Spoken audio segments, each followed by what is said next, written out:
In the lead up to Nevada, we heard a lot about union health care and how it was considered a gold standard for American workers. Despite a warning from the Nevada Culinary Union that Medicare for All would endanger their health coverage, union workers still broke for Bernie Sanders.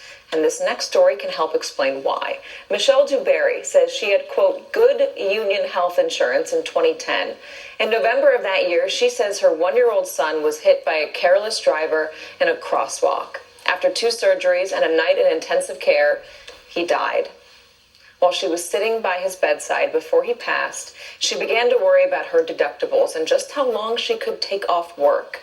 And that is when she realized her good health care coverage wasn't that good.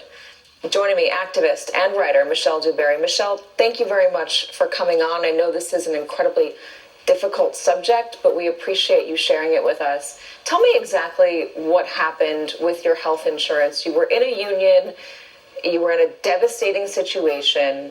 What went wrong? Well, I had good health insurance, and I think the thing that I realized sitting in the hospital, of course, desperately hoping that my son would survive, but there was this accompanying fear of, oh my God, how are we going to afford this? So it wasn't necessarily the insurance, but the fact that the insurance was tied to my job, and I wasn't sure that I was going to be able to keep working and care for my son after the accident if he had survived. And then once he died, we were just thrust into this juggernaut of insurance, struggling with a lot of bills and just not understanding how complicated it all is on the other side. So just to be clear, you're sitting in intensive care by your son's bedside. He's not going to survive. And at the same time, you're worried about your son. You're thinking to yourself, we can't afford this? Yes. It's an incredibly terrible thing to imagine. Going further, after this happened, and as you say, you were calling around to try and figure out your health care coverage, because if you lost your job, your family would be without it, and you wouldn't be able to afford the $1,000 a month for COBRA.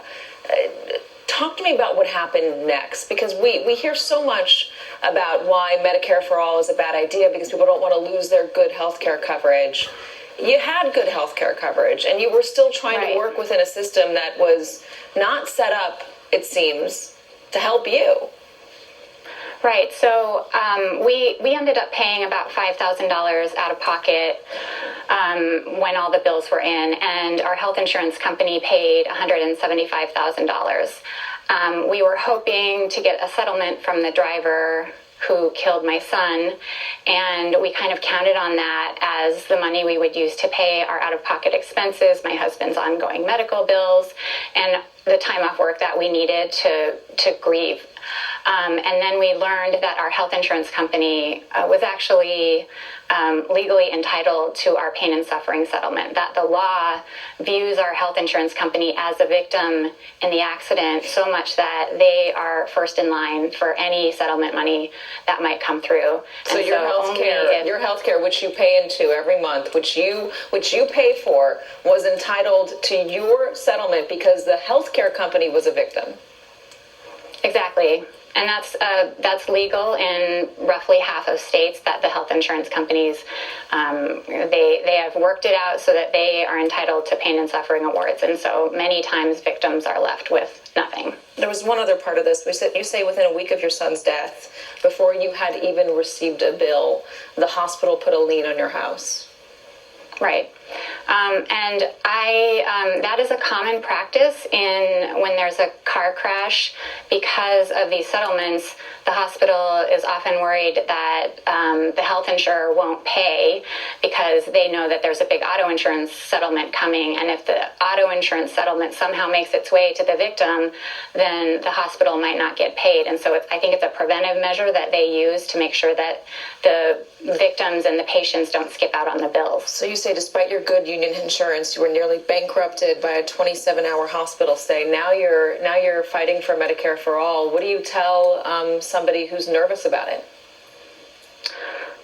Who's nervous about healthcare in general? Medicare for All.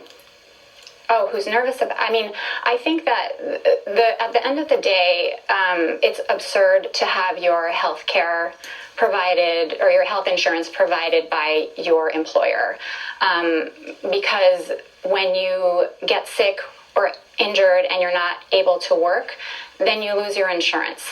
And so, to me, having the government provide health insurance for everybody, it makes the most sense for when you need care the most.